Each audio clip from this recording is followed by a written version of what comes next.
मनोज जरांगे पाटील यांच्या मराठा आंदोलनाला मोठं यश मिळाले। समितीने हैदराबाद गॅझेट मान्य असल्याचं सांगितले। त्यानुसार गावातील, नात्यातील, कुळातील लोकांची चौकशी करून कुणबी प्रमाणपत्र देणार असल्याचं उपसमितीने मनोज जरांगे यांच्या समोर मान्य केले। तसेच सातारा गॅझेटच्या मागणीवर जलद गतीने निर्णय घेणार असल्याचंही उपसमितीने मान्य केले। मराठा आणि कुणबी एकच असल्याची मागणी जरांगे यांनी केली होती, त्यावर ही प्रक्रिया किचकट आहे, त्यासाठी 1-2 महिन्यांचा वेळ द्यावा अशी मागणी उपसमितीने केली आहे। मनोज जरांगे यांनी मराठा आरक्षणासाठी 5 मागण्या केल्या होत्या, त्यावर मराठा उपसमितीकडून 8 प्रस्ताव जरांगे यांना देण्यात आले। हैदराबादच्या गॅझेटची तात्काळ अंमलबजावणी करण्यात येणार आहे।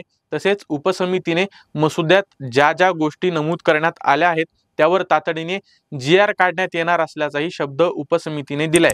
मनोज जरांगे पाटील यांनी या मागण्या मान्य केल्या तर त्यासंबंधी तातडीने GR काढतो आणि त्याची अंमलबजावणी करतो असा शब्द मराठा उपसमितीने दिलाय। पण मराठा आणि कुणबी एकच आहेत या मनोज जरांगे यांच्या मागणीवर तुर्तास निर्णय घेण्यात आला नाही। ही प्रक्रिया किचकट असल्याने त्याला 1-2 महिन्यांचा वेळ द्या अशी मागणी उपसमितीने केली। यावेळी मराठा उपसमितीमध्ये अध्यक्ष राधाकृष्ण विखे पाटील, मंत्री शिवेंद्रराजे भोसले, मंत्री माणिकराव कोकाटे, उदय सामंत यांचा समावेश होता। याआधी शिंदे समितीने जरांगे पाटील यांच्याशी संवाद साधला होता। नंतर या संदर्भात मराठा उपसमितीशी चर्चा केली। त्यानंतर मराठा उपसमितीने मराठा आरक्षणाचा अंतिम मसुदा तयार केला आणि तो जरांगे यांना दिलाय।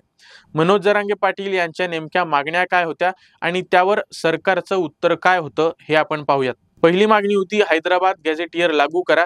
त्यावर सरकारचं उत्तर होतं हैदराबाद गॅझेट लागू करण्याची मान्यता उपसमितीने दिली आहे, तात्काळ लागू करणार, GR देखील काढणार। जरांगे पाटील यांची दुसरी मागणी होती सातारा संस्थान GR काढा। सरकारचं त्यावर उत्तर होतं औंध आणि सातारा गॅझेटमध्ये काही त्रुटी आहेत, 15 दिवसात कायदेशीर त्रुटींचा अभ्यास करून अंमलबजावणी केली जाईल, GR सुद्धा काढला जाईल। जरांगे पाटलांची तिसरी मागणी होती मराठा आंदोलकांवरील सरसकट गुन्हे मागे घ्या। सरकारचं त्यावर उत्तर होतं सप्टेंबर अखेरीपर्यंत सर्व गुन्हे मागे घेणार, शासन निर्णय सुद्धा जारी करणार।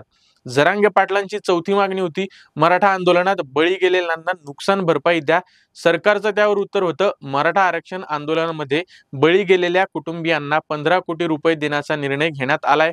राज्य परिवहन महामंडळात नोकरी मिळेल, जर मुलाचं शिक्षण जास्त असेल तर सरकारी नोकरी सुद्धा द्यावी अशी मागणी करण्यात आली। जरांगे पाटलांची 6वी मागणी होती 58 लाख कुणबींच्या नोंदी ग्रामपंचायतला लावा, म्हणजे लोकांना कळेल नोंदी मिळाल्या। आज 2 तारीख आहे, आता गेल्या एक आदेश काढा, अनेकांचे प्रमाणपत्र अडकले, व्हॅलिडिटी मध्ये त्यावर निर्णय घ्या। सरकारचं त्यावर उत्तर होतं जेवढे दाखले आले ते तातडीने द्या, असा निर्णय आम्ही घेऊ। आता त्याला मनुष्यबळ दिलं आहे, जलद गतीने दाखले देण्याचं काम होईल। जरांगे पाटलांची 6वी मागणी होती मराठा कुणबी एक आहे, त्याची अंमलबजावणी झाली पाहिजे।